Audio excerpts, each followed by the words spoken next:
પહેલો સવાલ છે, શું આજ્ઞા હોય તેટલી જ સેવા થઈ શકે? સુંદર પ્રશ્ન કર્યો છે કે આપણે ત્યાં એક પરંપરા, એક વિધાન એવો છે, અને મહાપ્રભુજીના ગ્રંથોમાં એ વાત આવી, સેવા કૃતે ગુરુ આજ્ઞા, કે આજ્ઞા લઈ અને ભગવત સેવા કરે. કારણ સેવા ઈચ્છા પ્રમાણે નથી થતી, આજ્ઞા પ્રમાણે થાય. કારણ કે મનના ભરોસે, એટલે કે આજ્ઞા વગર જો શિવ સેવા કરવા લાગે તો સૌથી મોટી તકલીફ શું થાય કે જ્યારે સેવા ઈચ્છા પર આવી જાય તો આપણું મન તો એવું છે, કેમ થાય કે રવિવારે 56 ભોગ ધરું, 6 દિવસ કઈ ના કરું. એટલે મન ક્યારેક મૂડમાં હોય તો સેવા કરવાનો ઉત્સાહ અધિક હોય ત્યારે વધારે દાન લડાવીએ, અને જ્યારે મૂડ ન હોય સેવા કરવાનો ત્યારે એમ લાગે કે આજે જગાવા જ નથી. તો ઈચ્છા પ્રમાણે જો સેવા છોડી દઈએ તો જે નિયમિતતા છે, એનું વિધાન છે, એની વિધિ છે, એ ન થઈ શકે. અને એટલા માટે આપણે ત્યાં પરંપરા બનાવવામાં આવી કે જ્યારે વલ્લભકુળની આપણે આજ્ઞા લઈએ છીએ અને જે પ્રમાણેની આજ્ઞા લીધી હોય એ પ્રમાણેનો ક્રમ રાખો. કારણ કે મૂળ પ્રમાણે ઘણી વાર શું થાય કે હવે આજે સકડી ભોગ ધરું, કાલે સકડી ધરું, આજે કઈ ન ધરું, પરમ દિવસે ગુડગર ધરું, એમ કરીને પ્રભુની પણ સેવા અવ્યવસ્થિત થઈ જાય. એટલે આજ્ઞા છે ને એક પ્રકારની પ્રભુની સુરક્ષા છે કે ઠાકોરજીની સેવામાં મનોકલ્પિત અને મનઢંગથી પોતાના કરવા ન લાગીએ, કે મનમાં મૂળમાં આવ્યું ત્યારે વધારે અને મૂળમાં નથી ત્યારે કંઈ ન કરવું. અને એટલા માટે આપણે ત્યાં આજ્ઞા માટે બંધારણ આપ્યું સેવા માટે, કે આજ્ઞા લઈને સેવા કરવી. જેથી આજ્ઞા લેવા જઈએ એટલે ત્યાં વલ્લભ પૂછે તમારી કેવી વ્યવસ્થા છે, શું ભોગ કરી શકશો, અનુકૂળતા કેવી છે. અને એટલા માટે આપણે ત્યાં એમ તો સર્વ વસ્તુ સમર્પણનો સિદ્ધાંત છે, પણ જેને અનુકૂળતા નથી, જેને અનેક પ્રકારના પ્રતિબંધો, જેમ આપણે અહીંયા રહીએ છીએ તો અનેક પ્રકાર, ભારતમાં રહેતા હોય તો સંજોગો જુદા હોય, અહીંયા રહેતા હોય તો સંજોગો જુદા હોય, તો આપણે આપણી રીતે કરવા જઈએ તો ઘણીવાર કોઈ ત્રુટી કરી દઈએ, પ્રભુને શ્રમ આપી દઈએ. આજ્ઞા એટલે પ્રભુને શ્રમ ન પડે એવો ક્રમ જ્યારે વલ્લભકુળ બાંધી આપે એનું નામ આજ્ઞા છે. અને એટલા માટે આજ્ઞા લઈને જ કરવી. જ્યારે પણ કરવાની ઈચ્છા થાય, તમને એમ થાય કે હવે મિશ્રી ભોગ ધરું છું, હવે મારે આગળ દૂધગર ધરવું છે, સકડી ધરવું છે, તે બધામાં આજ્ઞા લઈ લેવી. જેથી એ અને ગુરુની આજ્ઞા, વલ્લભની આજ્ઞા થકી ઠાકોરજી આરોગ્ય છે. જેમ આપણે કાની પણ ધરીએ છીએ તો એક પ્રકારની કાની છે કે હવે વલ્લભની આજ્ઞા મળી એટલે ઠાકોરજી મારી સેવા અંગીકાર કરશે.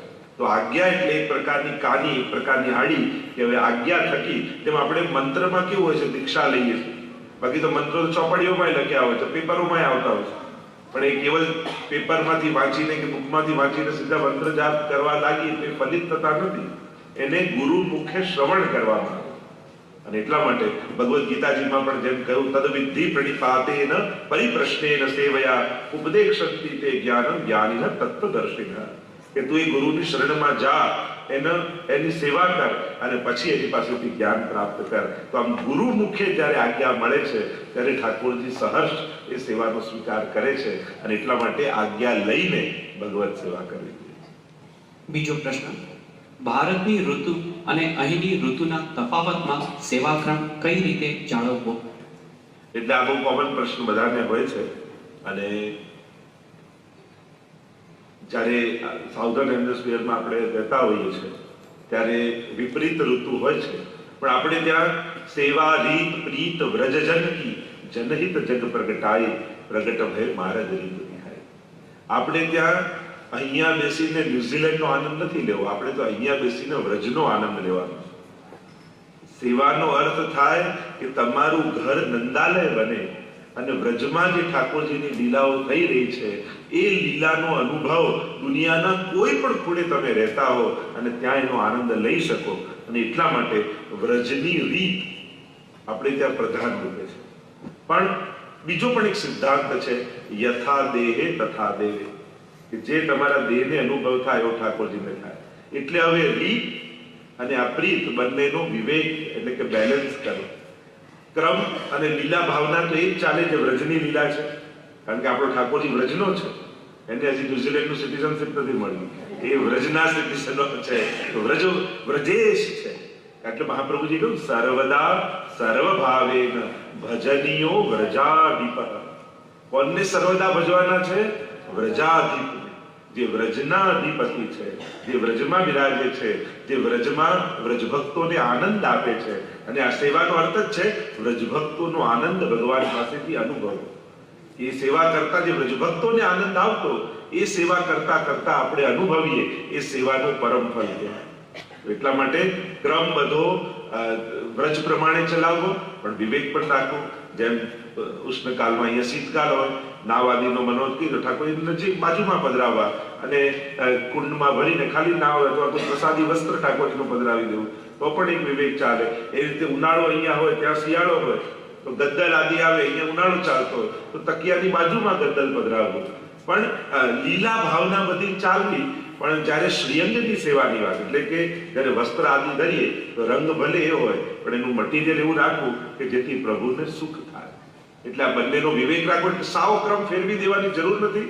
ઋતુ બદલાય તો એમ તો ઘણીવાર ઇન્ડિયામાં પણ શિયાળા ટાઈમે કેવી ગરમી હોય છે, પણ છતાંય શીતકાળનો જ ક્રમ ચાલતો હોય છે. એવું ઘણીવાર ઉનાળા ટાઈમે વરસાદ આવી જાય, થોડી ઠંડકે થઈ જાય, પણ જે વ્રજનો ક્રમ છે એ જ ક્રમ પકડી રાખો, સાથે થોડોક વિવેક રાખો. પ્રભુને શ્રમ ન પડે એવો વિવેક રાખીને સેવા કરી શકાય છે. ત્રીજો પ્રશ્ન, શું નહાતી વખતે યમુનાષ્ટક બોલી શકાય? હા, એટલે આપણે ત્યાં એવો ભાવ, જેમ યમુનાજી માટે આપણે ત્યાં એમ કહીએ છીએ કે જ્યારે સ્નાન કરીએ આપણે ત્યાં યમુના પાનની મહત્તા કહી છે. પણ સુરદાસજી આદિ પદોમાં પણ આવે છે પ્રાથી જાનાથ નાથ, એવા ઉલ્લેખ પણ છે. એટલે કરી શકાય છે. સ્નાન કરતી એકવાર ભીંજાઈ જઈએ, સ્નાન કરી લીધું હોય અને પછી આપણે યમુનાષ્ટકનો પાઠ થઈ શકે. સામગ્રીમાં બરાશ ક્યારે પધરાવાય? એટલે અંશકડી સામગ્રીમાં યા દૂધમાં આપણે જ્યારે કરતા હોય અને શીતકાળ જેવો સમય હોય ત્યારે પધરાવો. પુષ્ટિ માર્ગમાં આરતી અને હિન્દુ માર્ગની આરતીમાં શું તફાવત છે? એટલે પ્રશ્ન થોડોક સુધારી દો. પુષ્ટિ માર્ગમાં આરતી અને મર્યાદામાં. હિન્દુ તો આપણે કહેવાય, હિન્દુ તો બધા જ છે, પણ હિન્દુ ધર્મમાં બે પ્રકારની પરંપરા ચાલે છે. એક મર્યાદા પ્રકારની, એટલે કે વેદોક્ત જે પૂજા માર્ગ છે એ, અને બીજું પુરાણોક્ત જે સેવા માર્ગ છે એ. અને એટલા માટે ક્રિયાઓ ઘણામાં સરખું લાગે પણ એની ભાવના જુદી છે. જેમ ષોડશોપચાર, પંચોપચાર પૂજા થાય. તમે જ્યારે કોઈ પણ પૂજા કરવા બેસો ત્યારે બ્રાહ્મણાત્મા સંકલ્પ કરાવે, આહવાન કરાવે, એમાં નૈવેદ્ય ધરાવે, વસ્ત્રમુખ વસ્ત્રમ સમર્પયામિ, નાના છડી ધરાવે, અને પછી પરિક્રમા, આરતી બધું જ થાય. એ રીતે પુષ્ટિ માર્ગમાં પણ આરતી થાય છે. પણ મર્યાદા માર્ગમાં જ્યારે પૂજા હોય ત્યારે આરતી લેવાય, સેવા હોય ત્યારે આરતી નથી લેતા. કારણ કે પૂજાના એક અંગ રૂપે, જેમ 5 પ્રકારની ષોડશોપચાર, 16 સ્ટેપની પૂજા, 16 પ્રકારની પૂજા, તેમાં આરતી એક અંગ છે. અને પૂજાઓ જેમ ભાગવતજીની પૂજા કરતા હોઈએ તો એમાં આરતી હોય એ લઈ શકાય, કારણ કે પૂજા છે. પણ સેવા એટલે કે જ્યાં સેવ્ય, એટલે કે જ્યાં દેવતા હોય ત્યાં પૂજા હોય, અને જ્યાં સ્વરૂપ હોય ત્યાં સેવા હોય. કારણ ત્યાં દેવતાનું આહવાન પણ થાય અને વિસર્જન પણ થઈ જાય. પણ અહીંયા સ્વરૂપમાં તો સદાય તમે પોઢાડી દો પછી ઠાકોરજી છે જ, એ જતા નથી રહેતા, એ સાક્ષાત પ્રભુ છે. તો ત્યાં પૂજાના ભાવથી આરતી થાય અને એ લેવાથી પૂજનનું ફળ મળે. પુષ્ટિ માર્ગમાં ભાવ બાલ ભાવ છે. અને એટલા માટે દીવો એ પણ ઠાકોરજી આગળ નથી કરતા, અને નાના બાળક આગળ દીવો રાખીએ તો મળી જાય. પણ આરતી પૂજા માર્ગમાં કે સેવા માર્ગમાં જ્યારે વ્રજભક્તો ઠાકોરજીના દર્શન કરવા આવે ત્યારે યશોદાજીને એમ થાય કે આટલા બધા દર્શન કરવા આવ્યા, મારા લાલનને કોઈની નજર ન લાગી. અને એટલા માટે પુષ્ટિ માર્ગમાં આરતી ઉતારવાનો ભાવ એ નજર ઉતારવાનો ભાવ છે. હવે કોઈને રાય લોણ કરીને નજર ઉતારો, ભાઈ થોડો થોડો પ્રસાદ લો છો, એ તો ગુણા મૂકી જ દઈએ ને. અને એટલા માટે અહીંયા જે આરતી આપણે કરીએ છીએ એ નજર ઉતારવાના ભાવથી કરીએ છીએ, અને એટલા માટે આરતી લેતા નથી. તો આ બે ફરક છે. મર્યાદા માર્ગમાં પૂજાના ભાવથી થાય, અહીંયા નજર ઉતારવાના ભાવથી થાય. અને એટલે એ આરતી લેવાતી નથી અને બાજુમાં રાખી દેવામાં આવે છે. રોજિંદા કામકાજ અને દોડધામ વાળી જિંદગીમાં સેવા પ્રકાર કઈ રીતે જાળવવો? આપણે ત્યાં જેવો તમારી દિનચર્યા છે એ પ્રમાણે તમે આજ્ઞા લઈ અને સેવા કરી શકો છો. ભલે 15 મિનિટ તમારી પાસે રહેતા હોય તો એ 15 મિનિટમાં પણ સેવા કઈ રીતે થઈ શકે એ પણ કોઈ વલ્લભકુલ પાસે જઈને બેસીને ચર્ચા કરી શકાય. પણ ગમે તેટલો જીવ વ્યસ્ત હોય, જેમ પોતાના માટે બધી જ ક્રિયાઓ કરી લે છે, એમ પ્રભુ પણ આપણો આત્મા છે અને જેના થકી જીવન છે. આપણે બધા જ પુરુષાર્થ કરવા જઈએ છીએ, પણ અર્જુન પણ કૃષ્ણ રૂપી કૃપા વગર જીતી શકતો નથી. અને એટલા માટે ઠાકોરજીની કૃપા થકી આ બધા પુરુષાર્થો સિદ્ધ થવાના છે. અને એટલા માટે દરેક વ્યક્તિ સેવા કરી શકે છે. ગમે તેવું નાનું ઘર હોય, મોટું ઘર હોય, કેટલી અનુકૂળતા પ્રતિકૂળતા, પણ સેવા માટે મહાપ્રભુજીએ એવા સિદ્ધાંતો આપ્યા છે કે પ્રત્યેક જીવ માત્ર, આપણે વાર્તા સાહિત્યમાં તો વાંચીએ તો કેવા ઝૂંપડામાં વૈષ્ણવ રહેતા, એક જ ઝૂંપડું હોય, એક જ ઓરડો હોય ને એમાંય ઠાકોરજીની સેવા કરતા. તો વિચાર કરો એમાં આચાર વિચાર ક્યાં કેવો સચવાતો હશે. આ તો બધું પાછળથી આપણે એટલી આચાર વિચારને મહત્તા આપી કે ભગવત સેવા છોડી દીધી. ખરેખર સેવા માટે આ બધું હતું. તો જ્યારે પણ જે કરવા માંગતા હોય, જેને પ્રશ્ન પૂછ્યો હોય, એ ભલે ગમે તેટલા વ્યસ્ત રહેતા હોય, પણ જો વ્યક્તિગત આવીને મળશે તો એ કઈ રીતે કરી શકે એમને ચોક્કસથી સમજાવીશું. સેવા ક્યાં સમયે પહોંચાય? એમ તો ઉત્તમ એનો સમય તો પ્રાતઃકાળ છે, પણ પુષ્ટિ માર્ગની વિશેષતા એ છે કે પુષ્ટિ માર્ગે કાલો નિયામક, કે અહીંયા તમે બપોરે પણ ઠાકોરજીને જગાવીને મંગળા કરાવી શકો. જો તમારે સેવા જ કરવી છે, ખરેખર તમે 3 વાગે ઓફિસેથી આવતા હો, તમને એમ થાય કે સવારે મારે બહુ વહેલા ઓફિસે જવું પડે છે ને, પણ પછી કાયમ ત્યારે જ કહું, પછી રોજ સમય ચેન્જ નહીં કરવાનો. તમે એમ કહો બપોરે બી મંગળા થાય, અચ્છા તો સવારે શયન થઈ જાય તો બપોરે મંગળા નથી શકે. તમે સવારે પહોંચાડી દો છો, રુચિ સખીએ સેજ બનાવી રાત બનાવી પહોંચાડી દો છો, તો સવારે રાત પાડી શકો છો, તો રાત્રે સવાર ન કરી શકો. તો પુષ્ટિ માર્ગમાં તો કાલ અનુકૂળ છે. અહીંયા તો ઋતુઓ પણ સખી બની પ્રભુની સેવા કરે છે. અને એટલા માટે અહીંયા કાલ બંધન નથી, કાલ પણ ભગવાનનો સેવક છે. એટલે જે કરવા જ માંગતું હોય એ કોઈ પણ એવા સમયે પણ તમને જ્યારે ઈચ્છા જ છે કે મારે ભગવત સેવા કરવી છે, તો કોઈ ગુરુજનો પાસે બેસી અને જ્યારે પોતાનો ભાવ વ્યક્ત કરશો તો ચોક્કસથી તમે એ પ્રકારની સેવા કરી શકશો. પુષ્ટિ માર્ગમાં તો એટલી બધી અનુકૂળતાઓ આપવામાં આવી છે કે બસ જીવ પ્રભુ વગર ન રહે એ પ્રધાન મુખ્ય સિદ્ધાંત કૃષ્ણ સેવા સદા કાર્ય. ભગવત સેવાથી વંચિત જીવ ન રહેવો જોઈએ અને એને અનુકૂળ જે પણ વ્યવસ્થા કરવી હોય એ કરી શકાય છે. તો એટલા માટે તમે એ ઉત્તમ સમય સવારનો છે જો કરી શકો તો, નહીં તો પછી ઓફિસેથી આવીને પણ તમે કરી શકો છો. અત્તર સમર્પણ કઈ રીતે કરાય ચિત્રજીને અને સ્વરૂપજીને? અત્તર આપણે ત્યાં ઋતુ પ્રમાણે જે સુગંધિત કહીએ છીએ પ્રમાણે સમર્પિત થતું હોય. જ્યારે શૃંગાર થઈ ગયા પછી આપણે જ્યારે સ્નાન કરાવતા હોય ત્યારે ફૂલેલ ચમેલીનું તેલ લગાવવામાં આવે, અને જ્યારે શૃંગાર થાય પછી અત્તર સમર્પિત કરવામાં આવે. સૈયાજીમાં પણ અત્તર સમર્પિત કરવામાં આવે. પણ ચિત્રજી તમારે ત્યાં બિરાજતા હોય ત્યારે બહુ જ ધ્યાન રાખવું. જ્યારે ઘણીવાર લોકો બહુ જ ભીના કપડું કરી અને પછી સ્નાનનો ભાવ કરતા હોય એના ઉપર, પણ પછી શું થાય, એ જલ ધીમે ધીમે જ્યારે અંદર જાય તો ધીમે ધીમે થોડા વર્ષોમાં પછી ચિત્રજી થોડા પેલા થઈ જતા હોય છે. અને એટલા માટે ખૂબ જ બને તો કોરા વસ્ત્રથી જ કરવું, આપણે એકદમ નીચોવીને પછી જ કરવું. અને અત્તર પણ આપ ઠાકોરજીને વસ્ત્ર ધરાવી દો અને પછી એ વસ્ત્ર ઉપર જ અત્તર લગાવવું, અને એ રીતે જ અત્તર લગાવવું કે ઠાકોરજીના વસ્ત્રો ખરાબ ના થાય. તો દરેક વસ્તુ, ઉત્તમ વસ્તુને પણ સમર્પિત કરવાનો ઉત્તમ પ્રકાર છે. આપણે ત્યાં દરેક વસ્તુને, ભલે વસ્તુ ઉત્તમ હોય પણ સમર્પણ પણ ઉત્તમ હોવું જોઈએ. ગમે તેટલી સારી વસ્તુ બનાવી હોય પણ સિદ્ધ કરતા આવડી તો આરોગાવતા આવડવી જોઈએ. ઠાકોરજીની ભોગ કઈ રીતે સજાવાય, દૂધગર કઈ રીતે આવે, ચકલી કઈ રીતે આવે, સકડી કઈ રીતે આવે, એમાં કોર કઈ રીતે સાનવામાં આવે, અન્નકૂટ આપણે કરતા હોય તો એનો આખો ભોગનો ક્રમ કઈ રીતે સજાવાય, આપણે ત્યાં એનું પણ વિધાન છે. નહીં તો કોઈએ ગમે તેટલું સારું બનાવ્યું હોય, મહેમાન ડાઇનિંગ ટેબલ પર બેઠા હોય, લો જમો, આમ કે તમને ભૂખ લાગે? પેલો તો એમ જ કે નાના ઘરે જમીને જાય છે.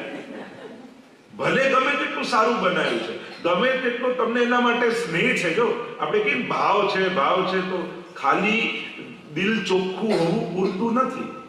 મોટા ભાગના લોકો એક બહુ સારો એક્સક્યુઝ કરે, અમારું દિલ ચોખ્ખું છે એટલે અમારે કંઈ કરવાની જરૂર નથી. મારું દિલ ચોખ્ખું છે ને મારે ક્યાં કંઈ કરવાનું, એમ કરીને બધાથી બચે. કે હું તો સેવામાં ન માનું, હું તો બધું મારું દિલ ચોખ્ખું છે, કોઈનું દિલ દુભાવતો નથી અને પછી મારે સેવા કરવાની શું જરૂર છે? અરે તું ઠાકોરજીની નજીક નથી જતો એ જ બતાવે છે કે હજી તારું દિલ ચોખ્ખું નથી થયું. નહીં તો દિલ ચોખ્ખું થયું હોત તો પ્રભુથી દૂર તું રહી જ ન શકે. હજી આપણું મન પ્રભુ તરફ નથી જતું. આ તો આપણે કહીએ છીએ મારું દિલ ચોખ્ખું, તારા પડોશીને પૂછ તો ખબર પડે કેટલું દિલ ચોખ્ખું. તો આપણે આપણા સ્ટેટમેન્ટ આપી દઈએ એ ઉત્તમ નથી. ગામવાળા કહે કે આનું દિલ બહુ ચોખ્ખું છે ત્યારે સાચું. તો મૂળ વાત આ દિલ ચોખ્ખું કરીને ખાલી કહીને આપણે જે બચીએ છીએ, બધાથી દૂર ભાગીએ છીએ, એ પોતાની જાતને છેતરવા જેવું છે. તો કેવલ દિલ ચોખ્ખું એ પણ કામનું નથી. તમારી એ દિલ ચોખ્ખું છે પણ તમે વ્યવહારમાં ઉત્તમ છો એ પણ બહુ મહત્વનું. અત્યારે લોકો બહુ કડવું બોલતા હોય, બહુ વ્યવહારમાં ખરાબ હોય એટલે કઈ શું કઈ બચે, મારે દિલમાં નતું બોલાઈ ગયું. અરે દિલમાં હતું એટલે જ બોલાયું, નહીં તો બોલાતા જ નહીં. આપણે જેમ બચવા માંગીએ અમારે દિલમાં નતું, ખાલી કહેવાય હતું એટલે જ કહેવાય. મૂળ વાત છે જો અભિવ્યક્તિ ઉત્તમ નથી તો ખાલી દિલ ચોખ્ખું પણ કામનું નથી. તમારા પાડોશી બાજુમાં રહેતો હોય, તમને જરાય ન ગમતો હોય, પણ રોજ સવારે જયારે બહાર આવે ઓફિસે જવા, હા યાર તો કઈ બી કામ હોય તો મને કહી દે, આમ કહી દે, તમે ચાર વાત કરતા હો અને દિલમાં તો એમ થતું ક્યાં રહેવા. તો એને કોઈ પૂછે તારો પડોશી કયો, તો પેલો બધા આગળ વખાણ કરે અને તમારો વ્યવહાર ઉત્તમ છે. એનાથી ઊંધું તમારું દિલ બહુ એના માટે લાગણી રાખતું હોય, પ્રેમ રાખતું હોય, પણ ક્યારે સારા ખરા પ્રસંગે એની જોડે વાત કરીને પૂછતાય ન હોય તો પેલો શું સમજે કે ક્યાં બાજુમાં રહેવાના. વ્યવહારમાં ઉત્તમ નથી તો તમે ઉત્તમ નથી. એટલે અત્યારના સમયમાં શું ચાલ્યું છે, મારું દિલ ચોખ્ખું છે, મારે કોઈના માટે નથી એટલે હું વ્યવહારમાં ગમે તેટલો ખરાબ થવું પણ મારું દિલ ચોખ્ખું છે. પણ દિલ ચોખ્ખું જોવા કોણ આવ્યું છે? આ તો આપણે જ આપણી જાતનું સ્ટેટમેન્ટ આપીએ. એટલે આવું કહીને બચનારા એ પણ પોતાની જાતને છેતરે છે. જો તમારું દિલ ચોખ્ખું હોત તો તમારો વ્યવહાર પણ ચોખ્ખો હોત, એ પણ ઉત્તમ હોત. એટલે ઉત્તમ વ્યવહાર પણ બહુ જ જરૂરી છે. અને એટલા માટે ધ્યાન રાખો કે જ્યારે સામગ્રી પણ કરીએ તો એને ધરતા, સમર્પિત કરતા, એટલે ઉત્તમ ભાવને ઉત્તમ રીતે પ્રગટ કરતા હોય. જેમ સારું ચોખ્ખું દિલ એ કાચા સોના જેવું છે, પણ ઉત્તમ વ્યવહાર એ બનાવેલા દાગીના છે. કાચું સોનું કોઈ પહેરીને ફરતા નથી આપણે, પણ એનો દાગીનો બનાવીએ ત્યારે એની શોભા આપણી વધે. એમ ઉત્તમ વ્યવહાર એ કાચા સોનામાંથી બનાવેલો ઉત્તમ દાગીનો છે જે આપણી શોભાની અભિવૃદ્ધિ કરે છે. અને એટલા માટે આજ પછી જો કોઈ એમ કહેતું હોય કે દિલ ચોખ્ખું છે મારે કંઈ નથી કરવું, તો માનવું કે હજી ચોખ્ખું થયું નથી.